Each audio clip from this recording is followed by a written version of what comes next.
ដំរី ដំរី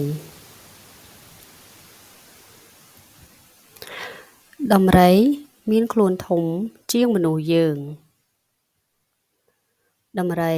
មានជើង 4 តែយើងមានជើង 2 ដំរីមានត្រចៀក 2 ធំៗ តែយើងមានត្រចៀក 2 តូចៗ ដំរីមានប្រមោយ 1 តែយើងអត់មានប្រមោយទេ ដំរីមានកន្ទុយ 1 តែយើងអត់មានកន្ទុយទេ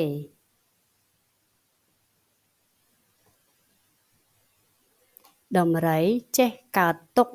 និងយំដូចមនុស្សយើងដែរ ដំរីចេះកើតទុក្ខនិងយំដូចមនុស្សយើងដែរ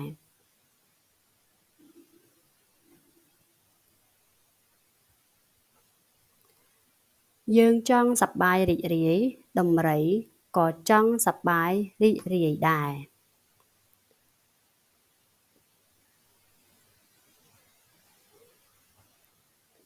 វា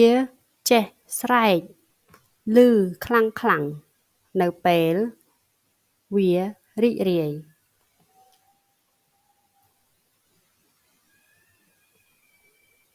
យើងចង់រស់នៅជុំគ្រួសារ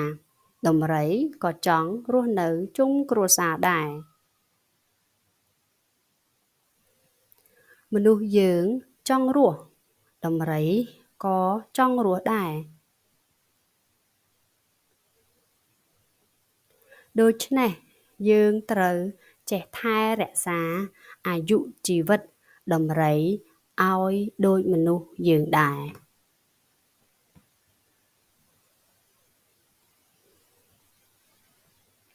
ប៉ុន្តែមនុស្សខ្លះ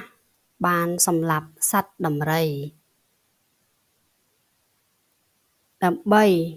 យកភ្លុក ពួកគេយកភ្លុកដំរីទៅលក់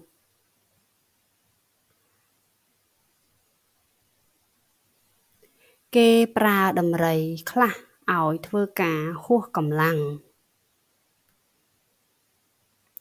នេះគឺដំរីឈ្មោះឈូក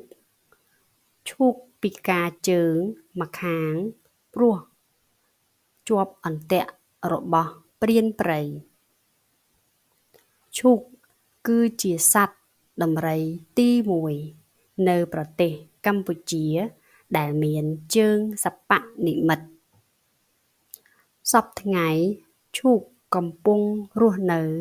ទីកន្លែងសុវត្ថិភាពមួយ ដែលមានអ្នកថែរក្សាយ៉ាងល្អ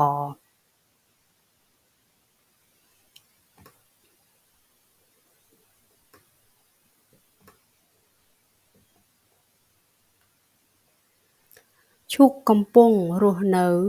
ក្នុងឧទ្យានសួនសត្វភ្នំតាម៉ៅ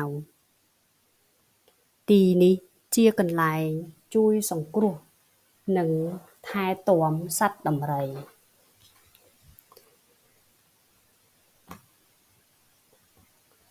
ថ្ងៃណាមួយប្អូនអាចទៅលេងឈូកនៅឧទ្យានសួនសត្វភ្នំតាម៉ៅ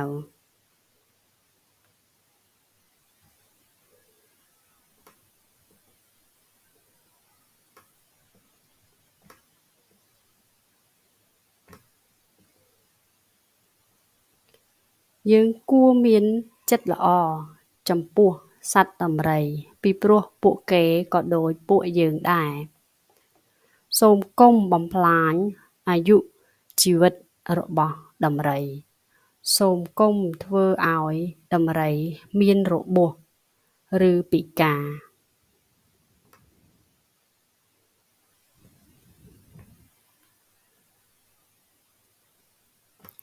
សូមមើលរូបដំរី នេះយើងហៅថាកន្ទុយ ខ្លួន ត្រចៀក ក្បាល ភ្នែក ភ្លុក ប្រមោយ ជើង